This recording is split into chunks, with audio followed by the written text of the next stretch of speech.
Bonjour à tout le monde, ici Jean-Claude Sely, guérisseur magnétiseur en Suisse. Tout d'abord, êtes-vous bien abonné à ma chaîne YouTube car cela me permet réellement d'avancer, je vous en remercie. Merci aussi de liker ma vidéo si elle vous a plu. Et enfin, sous cette dernière, vous trouverez des liens utiles comme mon site internet ainsi qu'un numéro de téléphone si vous désirez me contacter. Vous trouverez également un lien concernant les films Jupiter, des films passionnants sur la nature, sur l'ésotérisme et bien d'autres choses.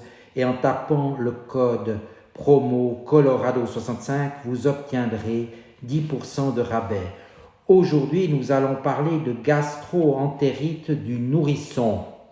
La gastro-entérite du nourrisson est une affection gastrique et intestinale responsable de vomissements, de douleurs abdominales et de diarrhée. Les principales causes sont les suivantes par ordre de fréquence. Tout d'abord, une infection ORL, angine ou otite par exemple. Le microbe infectant provoque une perturbation ponctuelle de la flore digestive. Ensuite, une infection à rotavirus qui prolifère et envahit les muqueuses intestinales en quelques heures en provoquant des poussées fébriles à 38 ou 39 degrés. Ensuite encore, une intoxication ou une allergie d'origine alimentaire. Ensuite, une infection urinaire associée qui doit orienter vers un colibacille. Et enfin, les autres infections bactériennes telles que les salmonelloses qui sont plus rares. La gastro-entérite du nourrisson impose une consultation médicale.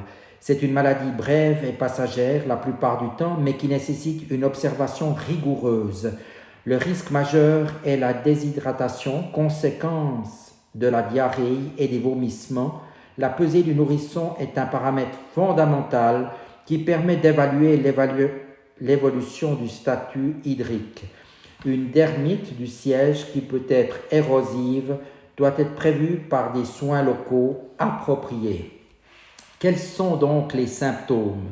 Tout d'abord les vomissements, ensuite les selles plus liquides ou plus nombreuses que d'habitude, la fièvre, les coliques responsables de pleurs reconnaissables, les selles de couleur variable, la couleur verte n'étant pas péjorative.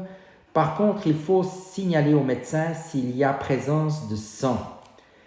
Quels sont les conseils maintenant? Le risque de déshydratation est maximum chez le tout petit. La priorité est donc de faire boire l'enfant.